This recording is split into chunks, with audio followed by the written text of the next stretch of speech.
Hey everybody, it is Harlan, and I want to talk to you today about three common problems, three common mistakes that people make in keto. These are things to be aware of, these are things to be careful of.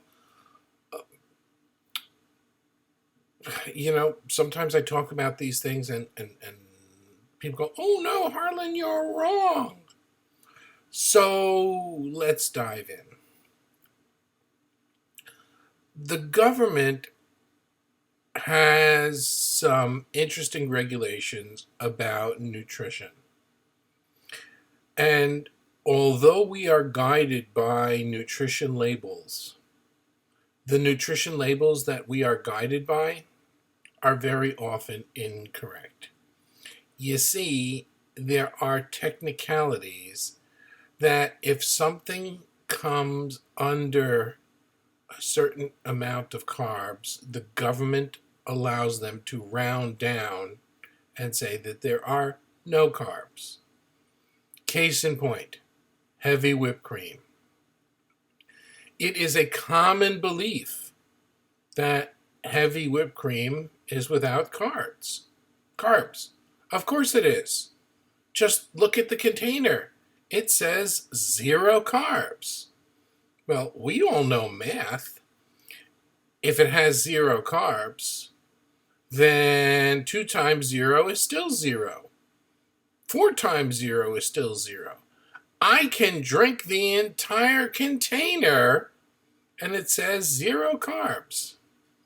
So people begin making lattes with heavy whipped cream, going and getting venti Starbucks with half coffee and half cream, and then they wonder, why am I not losing weight?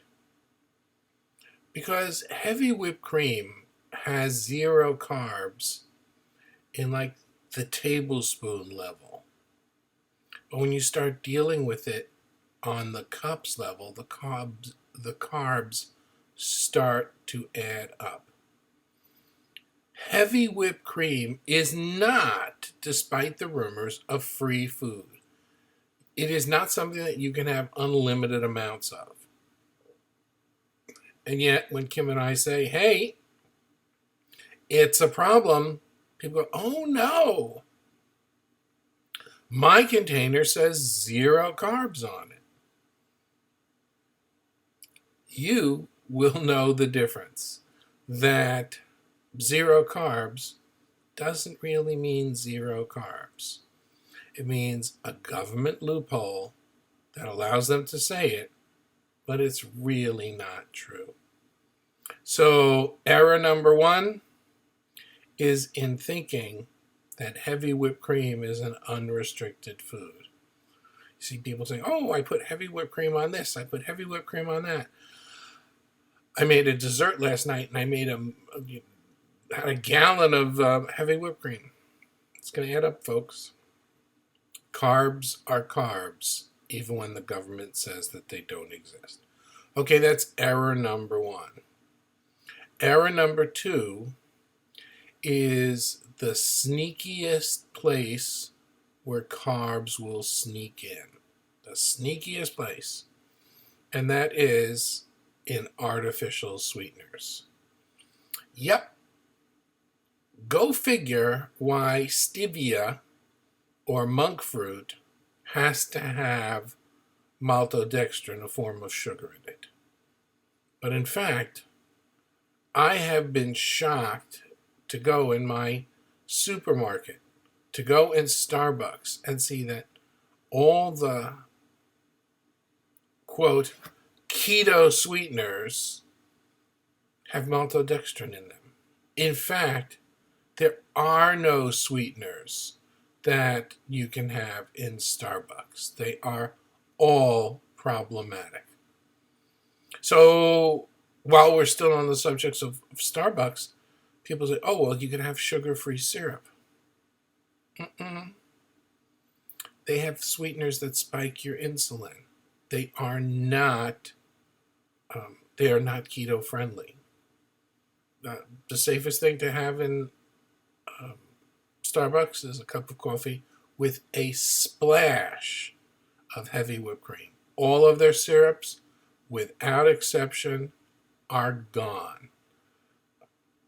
By the way, one of our moderators, Carolina, who just had twins thanks to keto, was a barista in Starbucks, and she will tell you that Starbucks hides carbs in many of their drinks without even telling you about it. So, Starbucks, you can basically have a plain iced coffee with no sweetener in it, a cold brew, no sweetener in it, or a cup of coffee with a splash of heavy cream.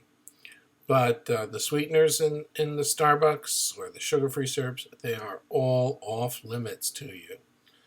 That's another common mistake people think. They can go in there and they get a latte, and they combine two, filled with heavy whipped cream, and no, and they put some sweeteners in it. No, it's not good for you.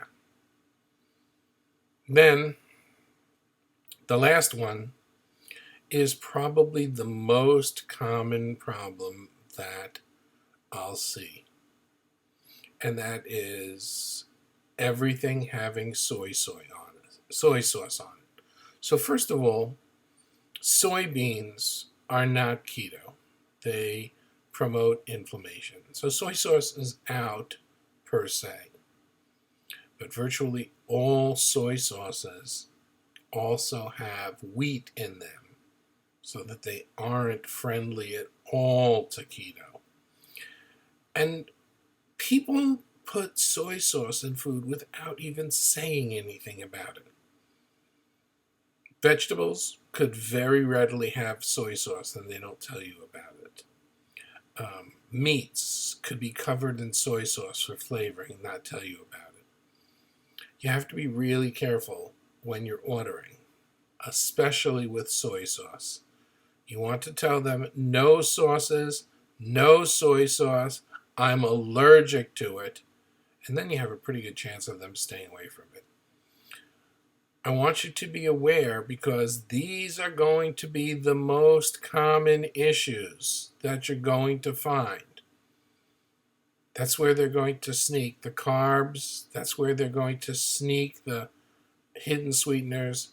That's where they're going to sneak the soy and you may not think that you have a problem with it. So I want you to be aware of it. A lot of people who are doing keto are also gluten sensitive. I know I am. And I make sure that whenever I travel, wherever I go, nearby, I have a package of what's called Gluten Ease. These are high potency enzymes that dissolve carbs. And so if you accidentally ingest a carb, especially a gluten-based carb, instead of getting sick, taking these pills, Gluten Ease, can really make a difference, especially if you take them right away. So if you have a problem, grab some Gluten Ease pills. You'll be amazed at what they can do. We are now halfway through the program. Go get out your tape measure, and without attaching any undue drama to it, see how you're doing. See if you've gone down a couple inches. No scale yet. Just measure yourself. Pay attention. And we'll have a form when you get back tomorrow asking for what's going on, what kind of changes you've noticed, and also what you would like to see from us in the coming program. We'll be back tomorrow. Bye, everyone.